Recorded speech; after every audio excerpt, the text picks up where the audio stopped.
Hello everyone and welcome to the program Talk Sport here on Global Television. I am Samuel Odi. Many thanks for joining on today's edition of the program as we look to have lots of conversation around the world. We'll be talking grassroots sports development, and we're hearing some reports that is kind of disturbing, in the heading, which we feel would actually damper the grassroots sport development here in Nigeria, which is centered around Athletic Federation of Nigeria. We'll talk about that. Cycling Federation have revealed what their schedule for the year 2026 will be looking like, and it's a very, very business schedule because a whole lot of activities will be going on. Yesterday we brought you updates of what's going to be happening in the world of athleticism, and now we'll also bring you the same update of what will be happening in the cycling world, which has shown to be a very, very tight, tight calendar for those cycling. And then we'll be talking about, Israel Adesanya as he's looking to enter into his scorecard and the fights that will be, the bouts that will be happening in the UFC octagon as, someone with a lower grade, I would say, with lower momentum, and someone who is, I don't want to use the dog, but he's being considered an underdog right now. But you know what underdogs do, and you know what Israel Adesanya can do in the cage. So we'll have that conversation. And also three Nigerian players, Super Eagles players, talking about Kelvin Bassey, Ademola Lookman, and Victor Osimhen made it to the first team of CAF. That's from just the concluded African Cup of All Nations. And also we saw Magu, who is eyeing the World WAFCON. After WAFCON, he's definitely eyeing a World Cup ticket for the female World Cup football matches that would be coming up a bit later in the year. We'll be having all of those conversations and more. So now I'll be starting from the home front around Athletic Federation of Nigeria, where we are seeing allegations fears over athletes' 15,000 registration fee. The Athletic Federation of Nigeria has sought to calm growing concerns within the athletic community over information that athletes would be required to pay 15,000 naira to register on a newly adopted roster athletic platform. Concerns emerged after athletes and stakeholders encountered a payment option while registering on the digital platform, which the Federation recently introduced to manage athletes' data and competition entries nationwide. The development triggered criticism from several quarters, including Nigerian 100-meter record holder Olusoji Fasuba, who warned publicly that such a fee risks excluding grassroots athletes and undermining development. The AFN president Okowa said the federation had not approved any registration fee yet and stressed that athletes would not be made to pay 15,000 naira. He explained that the amount will be calculated originated from roster athletes and remained subject to negotiation and waiting broad approval. He said the issue was currently under consideration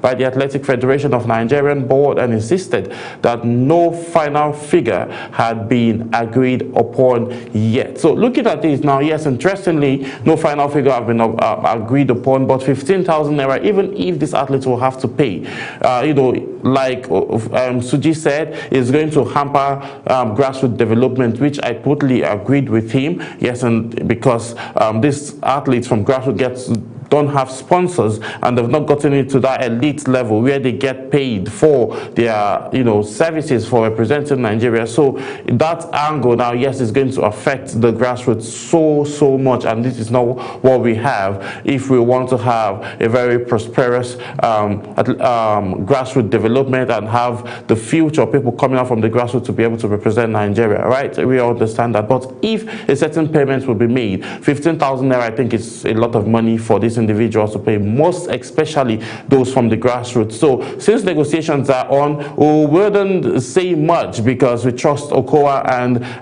the Athletic Federation of Nigeria board to take a very good decision that wouldn't hamper the grassroots development of these athletes. So we'll be keeping our fingers crossed, and we will be watching very, very closely on how these activities would be taken care of. So let's move on quickly to other news. Nigeria begins African Handball Nations Cup campaign with victory over Algeria, which is very, very interesting. Congratulations to these boys. Nigeria's senior men handball team, the Golden Arrows, began their campaign at the 2027 African Men's Handball Nations Cup on a winning note with a hard-fought 25-23 victory over Algeria in their opening group Group A match on Tuesday in Kigali, Rwanda. The encounter played at the Pate Stay, which saw Nigeria take early control and head into the break with a 16-13 first-half advantage thanks to a disciplined defense display and efficient finishing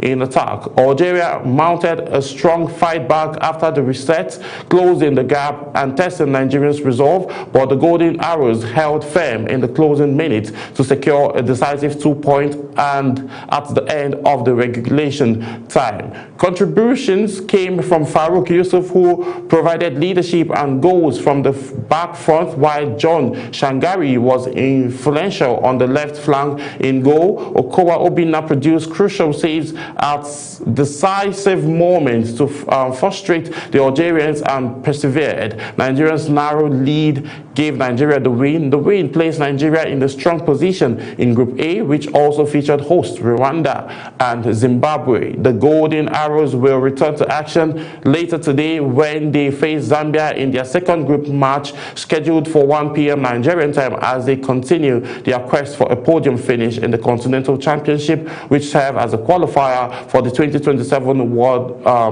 Men's World Handball Championship in Germany. So looking at this now, these individuals are on a very good trajectory, winning their first match now. They need to keep their head up straight. We might be having a conversation with Coach John, who will elaborate and throw more light on the handball games that is currently going on, who is also the coach of the under-17 female team. And he took them to Egypt last year, and then they came back with a bronze medal. So looking at it now, basically, these guys are looking hungry and they are on the path heading to Germany. Yes, but they will be facing the next hurdle that they'll need to cross to advance and keep that dream alive is when they get to defeat Zimbabwe, which is the host nations.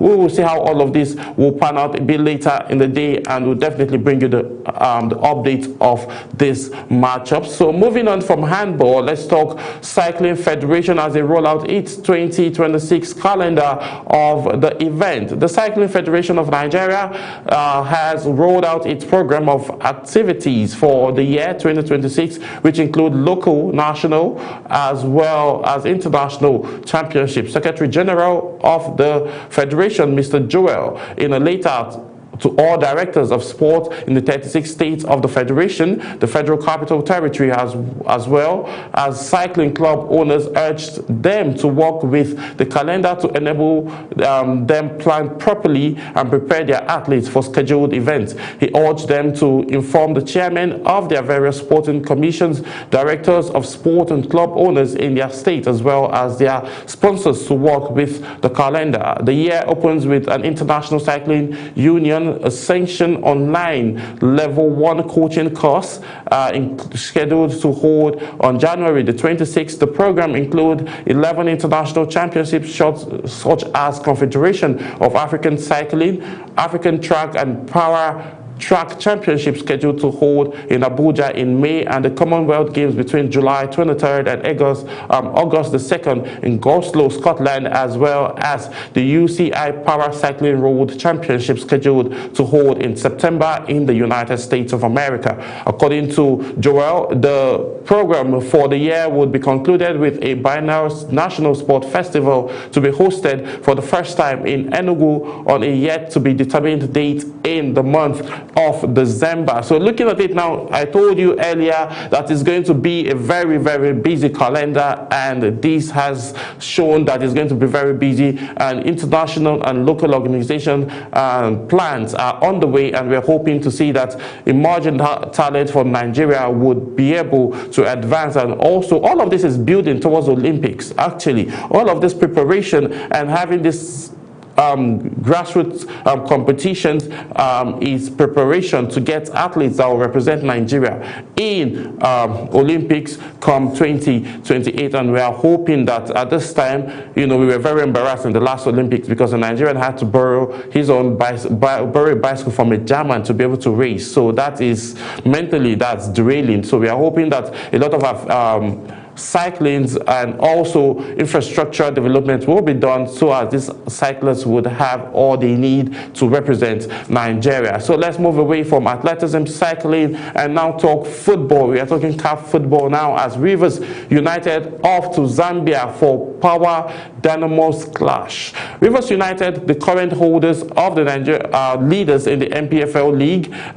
Rivers United will depart for Zimbabwe later in the day for their CAF Champions League match day 3 clash against Power Dynamos. The players and officials will leave Nnamdi Azikiwe International Airport later today. The contingent arrived Abuja last night from Port Harcourt to connect a flight to their destination. The priority of Rivers will be up against Power Dynamos at the Levy Stadium in Nolada on Saturday. They will face same opponent in match day 4 encounters that and the Godswill Akpabio Stadium in Uyo later in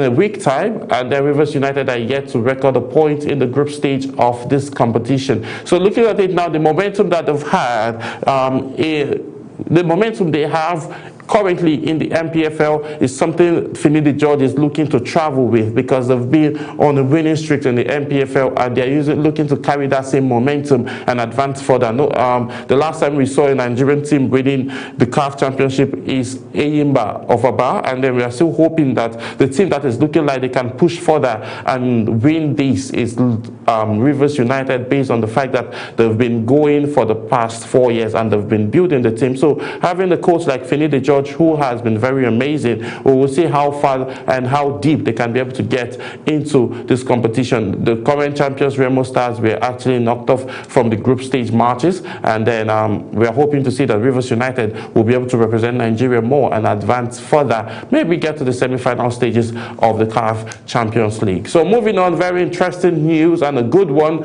Done deal. Leeds United signs Remo Stars defender Leonard. Nigerian defender Leonard has joined the Premier League club Leeds United. Leonard linked up with Leeds United from Nigerian Premier Football League MPFL Champions League star. The former Rangers player penned a deal until the end of 2026-2027 season. The centre-back made a 7th appearance for the Remo Stars this season before making the switch.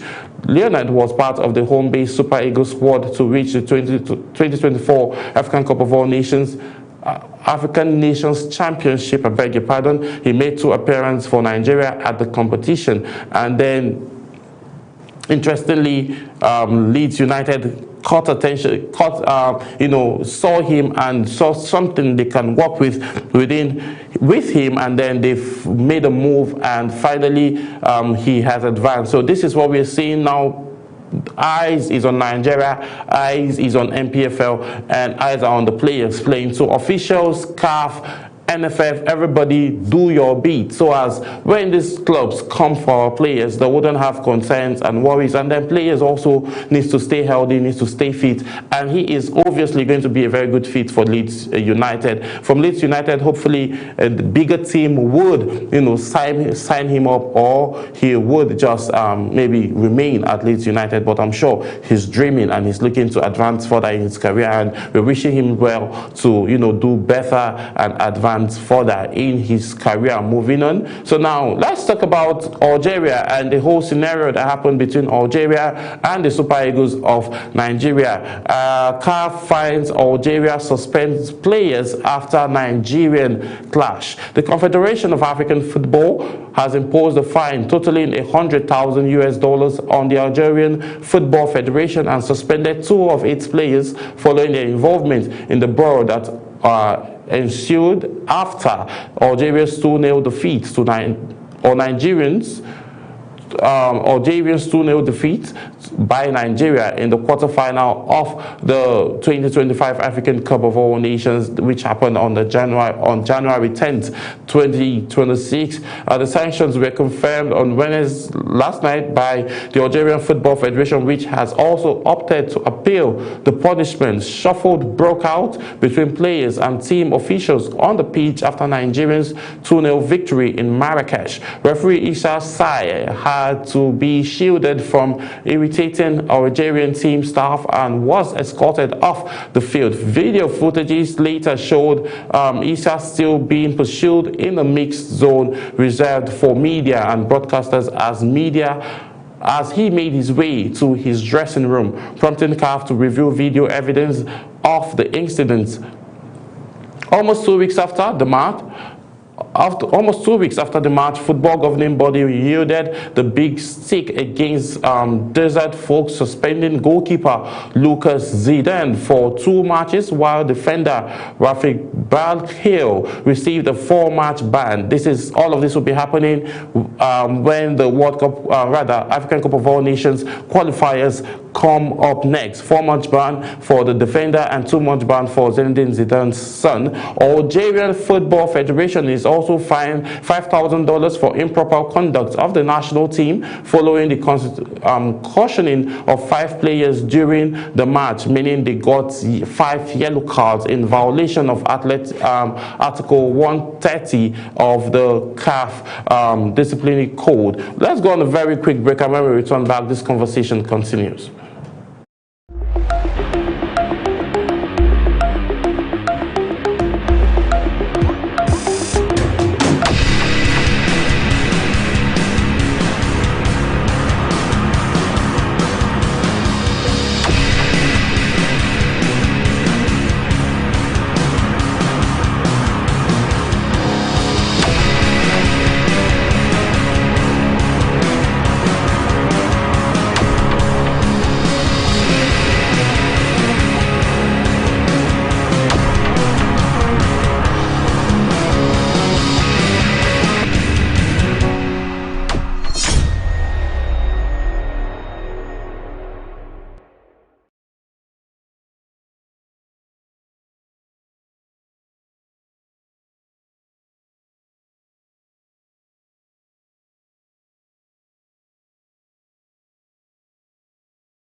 Yes, many thanks for staying with us. And if you're just joining, this is Stoke Sport, and I'm Samuel Odi. Yeah, we're having a conversation before the break around Algerian football, as CAF has fined them a total sum of $100,000 for all of the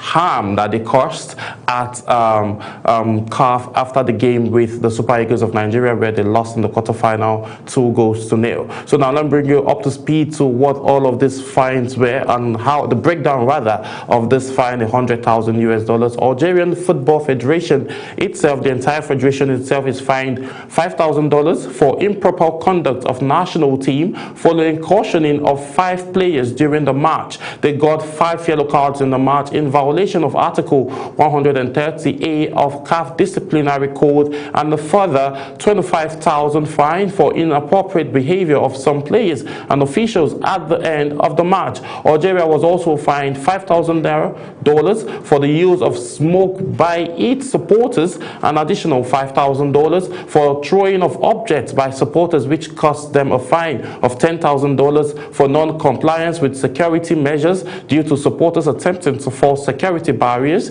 and a fine of $50,000 for offensive and abusive gesture, including display of banknotes directed at the match officials. So looking at all of this now, they were keeping records. There were cameras everywhere, and then they kept records. CAF kept record and investigated and found them guilty. But on the other hand, the Algerian FA have come out to say that CAF, we are going to appeal all of these things. And then definitely there's always a two sides of a coin, and then CAF would obviously want to hear from them and know the reason why everything happened. So we would see what the outcome would be, but CAF have fined them $100,000 US based on everything that it's just so not so nice to see that after a beautiful African Cup of All Nations now we're seeing fines being slammed on a lot of persons and officials.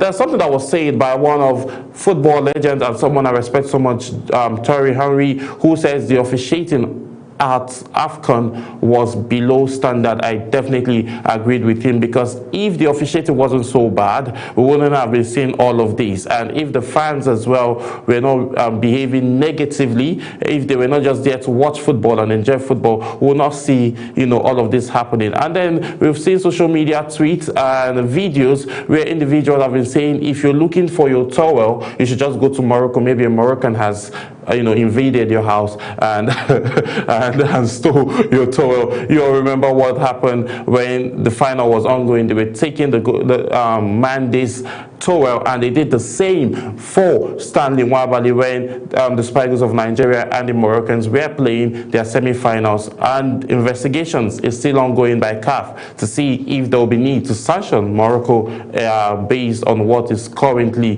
happening. Investigations and lots of it's happening. This is just interesting to see. So now let's move away from African football and go to club football, as UEFA Champions League Match Day 7 ended yesterday. Atlantico were held in Istanbul as top 8 hopes fades away for Atlantico Madrid. Atlantico Madrid pushes for a Champions League top 8 finish, suffered a setback after they were held to a 1-1 draw by Galatasaray in Istanbul on Wednesday night, leaving their route to automatic qualification for the rounds of 16 increasingly uncertain. The visitors made a dream start when Gustavo Simon struck in the 4th minute, giving Diego Simon's side early control in the briefly lifting them into the provisional top 8. However, Atlantico were unable to build on the advantage, and they were pegged back midway through the first half by an unfortunate Marcos Llorent's own goal, restoring parity for the hosts. Galatasaray leveled after 20 minutes when Loretta diverted Roland Saleh's cross into his own net while attempting to intercept, denying Joan Oblak to a clean sheet on his 100th Champions League appearance. The Turkish side also went ahead before the break, but wasted a clear opportunity firing over the bar when well placed, when the pass was well placed. So still talking UEFA Champions League, Ademola Lookman tipped to trail as Atlanta face Athletic Club. Atlanta coach Rafael Palo had praised Nigerian international striker Ademola Lookman for his professional conduct in joining the rest of the team in time for UEFA Champions League game. And looking at it now, he was very, very instrumental for his side. Lookman was one of the Super Eagles standout performers at the recent African Cup of All Nations tournament, where he scored 3 goals as well as the winning kick in the penalty shootout victory against the Pharaohs of Egypt in the bronze medal match. According to report, the 2024 African Footballer of the Year was swiftly returned to his club side, and also didn't waste no time to appear for trainings and join the team. He also had an interesting matchup last night. So let's still talk UEFA Champions League and look at the team that have qualified for the round of 16 knockout phase playoffs so far. Following the conclusion of the UEFA Champions League match this week, here are the teams that have qualified. Arsenal, I really don't understand Arsenal. Like, it's just like a movie that I'm watching. Arsenal has been on a massive fun. Mikel Arteta, I think everything that he has been working on is finally paying off. And then looking at the top 8 now, Arsenal with 28 points plus 18 goal difference. So they are looking very, very good. Bayern Munich won their match last night as well. 2-0 Harry Kane scored twice for Bayern, and that kept Bayern in the number 2 position with 18 points, and they have 13 goal difference. That's after 7 matches being played. Real Madrid sitting in the 3rd position with 15 points and 12 goal difference. Liverpool following in the 4th position with 6 goals difference with 15 points, and then Tottenham also 8 goal, 5th position with 14 points and 8 goal difference. PSG, current champions, holders of the UEFA Champions League, with 13 points and 10 goal difference. Newcastle United plus 10 goals with 13 points, and my beloved Chelsea, we won yesterday. Yes, sorry to Manchester United fans for losing. Okay, Manchester City, sorry, not Manchester United, because they don't have the caliber to play Champions League right now. So Chelsea made it to the top 8 of the round of 16. I just hope I don't get yanked off right now. And again, we are seeing Barcelona and Sporting CP, Manchester City, Atlético Madrid, Atlanta, Inter, Juventus, Borussia Dortmund, Galatasaray, Marseille, Bayern Leverkusen, and Monaco. The list keeps going on and on. All of these individuals will go and battle it out in the playoffs. So that is what the round of 16, those that made it to the round of 16, and then the knockout phases, knockout playoff phase will be next, and then that's what we're expecting to see. So looking at all of this now, there's a lot still happening. Let's look at the table. Okay, we just saw the table now. Let's get set as we look at the highlights of the games that were played yesterday. We saw Chelsea in action. Chelsea won 1-0. Caicedo gave us the goal. Liverpool also won their game 3-1, and then we also saw Bayern Munich. But let's start with that of Chelsea, and then we will bring you that of Liverpool highlights of the action.